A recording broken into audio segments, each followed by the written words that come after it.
Elhamdülillahi Rabbil alemin. Ve salatu ve selamu ala Resulina Muhammedin ve ala alihi ve ashabihi ecmain. Allah'ın selamı, rahmeti, bereketi üzerinize olsun aziz ve muhterem izleyenlerim. Bir Kur'an İklimi programında yine birlikteyiz ve Kasas suresi üzerinde 14. ayet-i kerime üzerinde bazı şeyler söylemek istiyorum. Bismillahirrahmanirrahim. وَلَمَّا بَلَغَ اَشُدَّهُ وَاسْتَوَى آتَيْنَاهُ حُكْمًا وَعِلْمًا وَكَذَٰلِكَ نَجْزِي الْمُحْسِنِينَ. Ne zaman ki diyor Musa bülüğe erdi veyahut da rüşte erdi, olgunluğa erdi, biz ona diyor hikmet verdik. İlim verdik, hikmet verdik buyuruyor. Muhterem izleyenlerim, burada bir mesele var. Nedir? Dikkat ederseniz, ne zaman ki diyor velemma belaga eşüddehu, rüşte erdi ve bülüğe erdi, biz ona diyor ilim ve hikmet verdik ve kezalike necizil muhsinin, biz işte muhsinleri, ihsanda bulunanları, iyilik yapanları biz işte böyle mükafatlandırırız buyuruyor. Burada bazı çözülmesi gereken problemler var. Birincisi, bu bizim bildiğimiz peygamberlikse daha o peygamberlik vahiy, Tur Dağı gelecek daha. Şimdi burada değil. Bu neyin nesi o zaman? Bu neyin nesi? Yani rüşte erince, belirli bir yaşa gelince biz ona ilim verdik, hikmet verdik buyuruyor. Ve biz muhsinleri böyle mükafatlandırırız. Benzer bir ayeti kerime de biliyorsunuz Yusuf suresinde vardır. Orada da velemma belaga eşiddehu ateynahu hukmen ve ilmen ve kezalike necizil muhsinin. Bir kelime eksik oradaki. Orada nedir? Bülü değil de velemma belaga eşiddehu, bir kelime eksik. Aynen Hazreti Yusuf'u da böyle çocukken mükafatlandırıyor. İlim veriyor, hikmet veriyor. Biz Musa Aleyhisselam'a dönelim. Onu da oradan çıkarırız da. Kardeşler, bu neyin nesi? Musa Aleyhisselam ne yaptı ki? Hangi ihsanda, muhsinlikte bulundu ki Allah ona mükafat veriyor? Allah ona ilim veriyor, hikmet veriyor. Dikkat edin, daha bu Tur Vadi Dağı'ndan falan önceki bir olay. Biz buradan şunu anlıyoruz. Hz. Musa Aleyhisselam ta çocukluğundan beri haktan yana, haklıdan yana, mazlumdan yana, zalime karşı. Burası çok önemli. Bu aslında bütün peygamberlerde vardır. Hz. Peygamber de böyledir. Yani zannetmeyiniz ki siz, Allah-u Teala onu Hira'da Hira'ya öyle çıkmıştı da orada peygamberlik vermişti. Hayır. Aynen Hazreti Muhammed Aleyhisselam'da, Hazreti Musa Aleyhisselam'da, Hazreti Yusuf Aleyhisselam'da ta aklı ermeye, rüşte erdikten hemen sonra nedir? Yani hep doğrudan yana, haksızlıklara karşı, mazlumdan yana, zalime karşı. Onun için Allah-u Teala, biz onun için ona ilim, hikmet verdik ve bu şekilde ve kezalike necizil muhsinin, biz muhsinleri böyle işte ödüllendiririz, mükafatlandırırız buyuruyor. Demek ki yapıları böyle. Allah-u Teala peygamberlerini ta ezelde bu şekilde yaratmıştır. Yaratırken hep haktan, haklıdan yana olma, zayıftan yana olma, akrabalık ilişkilerini sürdürmeden yana. Yani muhterem kardeşlerim, Hazreti Musa Aleyhisselam Tur Dağı'nda Firavun'a düşman olmadı. Da baştan biliyor. Her ne kadar onun sarayında yaşasa da olup biten her şeyi hem biliyor hem de bir tarafı var. Bak burası çok önemli.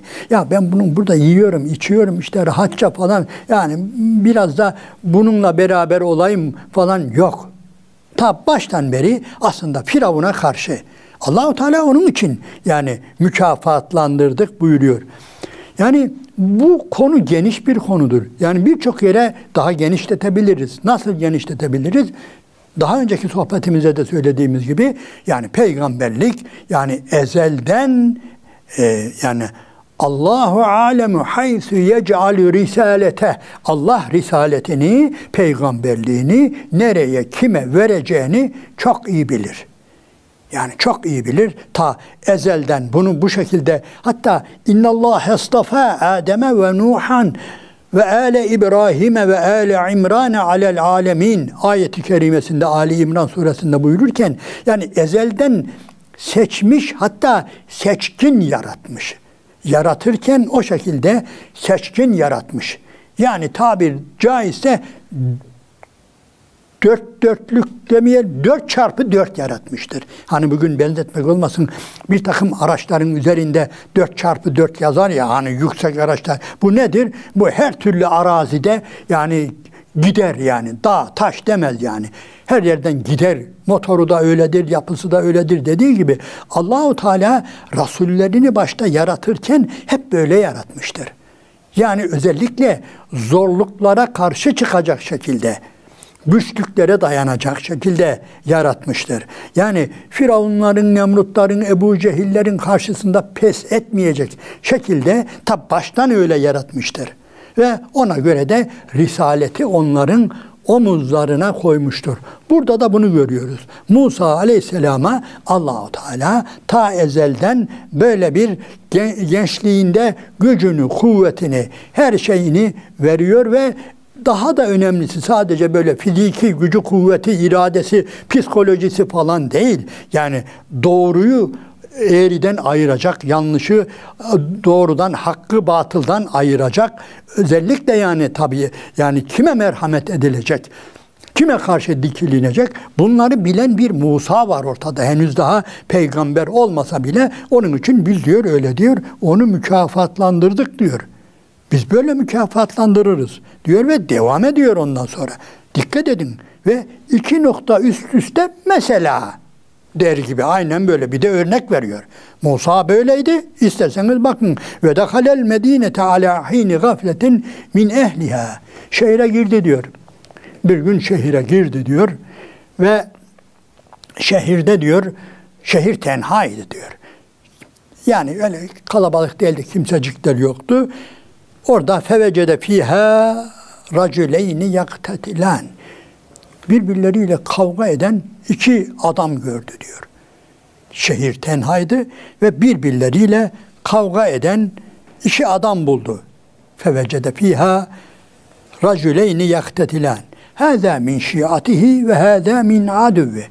Şu diyor, şu onlardan birisi şu diyor, Musa'nın şiasındandı. Yani kavmindendi. Musa'nın hem kavminden de buradaki şianın 2 anlamı vardır. Hem soy itibariyle İsrailoğullarındandır hem de kendisi gibi ezilen, sömürülen, yani o fikir beraberliği, gaye, hedef birliği de vardı. Burada bu anlam var. Sadece soyundan olduğu için değil, sadece İsrailoğullarından olduğu için değil. Nedir? Yani ezilen bir toplumdan birisiydi ve hâzâ min aduvvihi, şu da, şu öteki de diyor, Musa'nın aduvvü, düşmanı. Muhterem izleyenlerim, burayı hemen geçmeyelim. Niye? Hz. Musa'nın demek ki düşmanları var. Sarayda oturduğu halde, Firavun'un sarayında kaldığı halde, orada büyüdüğü halde nedir? Firavun'un kavmi Musa'ya düşman, kavimcilik yaptığından değil. Niye? Baştan beri söylüyoruz. Onların elinde kırbaç var. Onların elinde zulüm aletleri var ve onlar İsrailoğullarını yani eziyorlar, sömürüyorlar, kan ağlatıyorlar, işkence yapıyorlar, her türlü kötülüğü yapıyorlar ve Musa bunları unutmuyor. Bırakın unutmayı, yani anladığımız kadarıyla durmadan yani dolduruyor, boşaltıyor. Yani ben ne yapabilirim bunlara? Yani ben bu zavallı kavmime ne yapabilirim diye onu düşünüyor. Ve bir takım insanlar da Hz. Musa Aleyhisselam'a gözünü dikmişler. Bir şeyler bekliyorlar onlar. Hoppala bu da nereden çıktı demiyorlar ha. Hz. Musa Aleyhisselam Firavun'un kavminde, sarayında da büyüse İsrailoğullarından bir kısmının gözü Musa Aleyhisselam'ın üzerinde. Ondan bir şeyler bekliyorlar. Yani bu beklediği şeyler bazı araştırmacılar, bazı sosyologlar diyorlar ki işte sarayda çok şeyi öğreniyordu. Yani yöneticiliği öğreniyor, başka şeyler olabilir, o ayrı bir olay. Ama yani bir takım kabiliyetlerini de görüyorlar ama en önemlisi nedir? Onun düşüncesini, niyetini, zihniyetini biliyorlar ve onun için adam imdat diyor. O kendi kavga edenlerden birisi festegâsehüllezî min şiatihi alellezî min aduvvihi. O kavga ettiği düşmanına karşı imdat, bana destek ol diye Hz. Musa'dan destek istiyor. Evet, ne yapıyor? Fevekezehu Musa fekada aleyh. Musa rivayete göre ona bir yumruk vuruyor. Bazı rivayetlere göre itiyordu falan. Ama ne olursa olsun ister vursun, ister itelesin, düşüyor adam. Düşünce artık kafası mı arkaya değiyor, başka şey mi? Yani oraya ölüyor. Ama anladığımız kadarıyla Musa Aleyhisselam öldürücü bir yumruk atmıyor. Yani Musa Aleyhisselam'ın yumruğuyla değil, yani bir de düşmesi de var. Çünkü Musa Aleyhisselam kesinlikle öldürme niyetiyle vurmuyor. Normal bir kavgada vurulur gibi vuruyor veya söylediğimiz gibi bazı rivayetlerde itelediği de söyleniyor. Ama fekada aleyh ve adam orada ne yapıyor? Ölüyor. Ve ölür ölmez dikkat edin, ortaya başka bir olay çıkıyor muhterem izleyenlerim. Yeni bir hukuk çıkıyor. Başka bir hukuk çıkıyor ortaya. Bizim yani fazla dikkat etmediğimiz, göz ardı ettiğimiz bir hukuk meselesi çıkıyor. Diyor ki "Gâle hâzâ min ameli şeytan." Bu diyor şu benim yaptığım şeytanın bir amelidir. Yani daha önceki sohbette söyledik ya, yani demek ki burada bir irade-i cüz'iyesini kullanıyor ama kullandığında böyle bir olay vuku buluyor. Ve adam ölüyor. Allah-u Teala öldür o kafiri demiyor, dikkat edin. Öldür o zalimi demiyor. Öldür o zalimi, öldür o İsrailoğullarına düşman olan o zalim Firavun'un adamlarından birini öldür demiyor. Musa Aleyhisselam vuruyor ve adam ölüyor. Ve onun için diyor ki "Kâle hâzâ min ameli şeytan." Bu diyor şeytanın bir ameli. Yani ben böyle bir şey yapmak istemedim. Benim niyetim kesinlikle bu değildi. İnnehu aduvvun mudillun mübin ve o şeytan ki insana apaçık bir nedir? Düşmandır. Belirlenmiş, bilinen, yani hiç de üzerinde tereddüt edilmeyecek düşmanlığı konusunda acaba düşman mı dost mu hiç tereddüt edilmeyecek apaçık net bir düşmandır. Kâle hâzâ min ameli şeytan innehu aduvvun mudillun mübin. Saptırıcı aynı zamanda nedir? Bir düşmandır diyor. Ve devam ediyor. Muhterem izleyelim. Hz. Musa bu yaptığına hem pişman oluyor hem de yani hemen böyle bir sözle böyle demekle yetinmiyor. Yani bunun olmayacağını, bunun kafi gelmeyeceğini biliyor. Kâle Rabbi inni zalemtü nefsi feğfirli. Ya Rabbi, ey benim Rabbim, ben kendime zulmettim diyor. Ben kendime zulmettim feğfirli. Beni bağışla ya Rabbi. O da Allah-u Teala da kâle Rabbi gfirli fegafere leh. Allah-u Teala da onu affetti diyor. İnnehu huvel gafurur rahim. O gafurdur, rahimdir. Muhterem izleyenlerim, burada bir başka olay daha var. Göz ardı etmeyelim. Nedir? Hz. Musa Aleyhisselam'ı gevelemiyor, özür dilerim. Yani itiraf ediyor. İnni zalemtü nefsi. Ben zulmettim diyor. İşte ya Rabbi o benim kavmimden değil, işte o da yardım istedi de benim niyetim şuydu da. Hiç böyle mahkemede işte bugünkü yapıldığı gibi böyle suçunu affettirmek için böyle suçu üstünden atmak falan, hafifletmek, işte hafifletici sebepler falan yok. Ben zulmettim diyor. Kâle Rabbi inni zalemtü nefsi. Ben zulmettim ya Rabbi. Bu var ya, peygamberlerin en büyük özelliklerinden birisidir. Yani bu basit bir olay değildir. Allah'a karşı hiç böyle şey yapmıyorlar. Yani suçu yani hafifletmek için ben zulmettim. Hazreti Yunus öyle diyor. La ilahe illa ente sübhaneke inni kuntu minez zalimin. Yani halbuki Hazreti Yunus Aleyhisselam var ya muhterem izleyenlerim, bugünkü savunma metotlarına göre kendisini epeyce savunabilirdi suçunu hafifletmek için. Ya Rabbi işte ben o kavme vardım da şu kadar rica ettim, yalvardım, davet ettim senin dinine falan, onlar da şey yapmadı, ben de öfkelendim falan. Hiç öyle bir şey demiyor. Ben zulmettim kendime. La ilahe illa ente sübhaneke inni kuntu minez zalimin. Bu çok önemlidir Allah'a karşı suçumuzu öncelikle itiraf edeceğiz. Hazreti Musa, Hazreti Adem atamızın en büyük özelliği bu değil mi? Rabbena zalemna enfusena ve illem tağfir lena ve terhamna lenekunenne minel khasirin. Aman ya Rabbi dediler. Adem de Havva da, annemiz, babamız ve biz zulmettik ya Rabbi kendi kendimize. Halbuki inanınız, söylediğim gibi bugün her işin içine avukatları, mahkemeyi, şunu bunu soksaydı, onların da epeyce savunacakları şey vardı. Hazırlarlardı dosya. Ya Rabbi işte bu iblis şöyle yemin etti, böyle yemin etti, biz işte yalan yere yemin edileceğini bilmiyorduk. İşte buna benzer çok şeyleri var Bizim iyiliğimizi istediğini, şunu bunu falan. Hiçbiri geçerli değil. Biliyorlar onlar. Allah'a samimi olanı, Allah'a karşı günahları itiraf etmede samimiyet çok önemlidir. Biz zulmettik ya Rabbi kendimize. Biz yanlış yaptık ya Rabbi. Biz yanlış yaptık. Sen bizi bağışla ya Rabbi. Sen bizi bağışlamazsan bizim sonumuz haraptır. Hüsrandır ya Rabbi. Kardeşler, bugünün en büyük problemlerinden birisi budur. İnsanlar hiç suçu üstlenmiyorlar.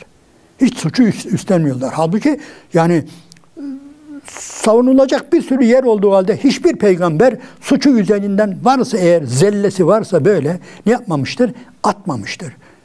Atmamıştır, kabullenmiştir. Tamam ya Rabbi. Ben zulmettim. Sen gafursun, rahimsin, benim. Ben zalimim, sen gafursun, rahimsin, beni bağışla ya Rabbi demiştir ve bu Allah-u Teala'nın hoşuna gitmiştir. Kelime eksik olabilir de Allah-u Teala böyle yakarışlardan razı olmuştur ve hiç uzatmamıştır meseleyi. Uzatılabilirdi çünkü uzatmamıştır. Orada Allah-u Teala Hazreti Musa Aleyhisselam'ı ne yapmıştır? Affetmiştir. Bir şey daha var burada yalnız. Devam ediyor ayeti kerime. Kâle Rabbi bimâ en'amte aleyye felen ekûne zahîran lil mücrimin. Ya Rabbi bir daha böyle bana verdiğin bu gücü, kuvveti, rivayete göre Hazreti Musa Aleyhisselam gerçekten yani güçlü, kuvvetli, böyle çok ciddi bir görünümü, fiziki bir gücü, kuvveti olan bir peygambermiş. Hazreti Nuh da öyleymiş ve bana verdiğin bu güçle, kuvvetle bir daha böyle mücrimlere arka çıkmayacağım ya Rabbi. Mücrim kim?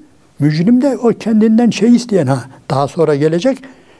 Daha sonraki sohbetimizde inşallah bunu dile getiririz. Yani o kendisinden yardım isteyen İsrailoğullarını da temize çıkartmıyor. İsrailoğullarından olan min şiatihi, kendi şiasından olan adamı da temize çıkarmıyor. Bakıyor ki belanın biri. Böyle bulaşık bir adam. Her yerden bela getiren bir adam.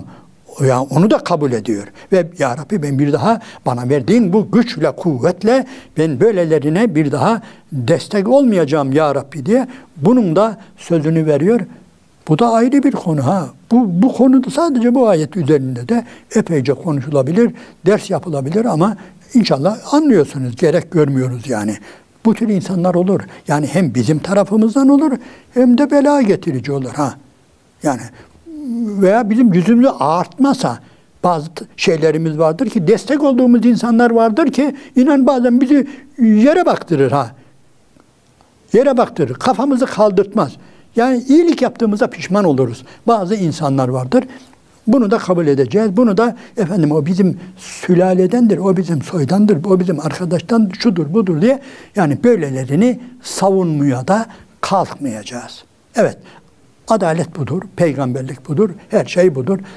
Allah-u Teala bu anlamda bizlere güzel adımlar atmayı, bu ayet-i kerimelerden, bu rasullerden güzel ders almayı bizlere nasip ve müyesser eylesin. Allah'ın selamı, rahmeti, bereketi üzeriniz olsun aziz ve muhterem kardeşlerim.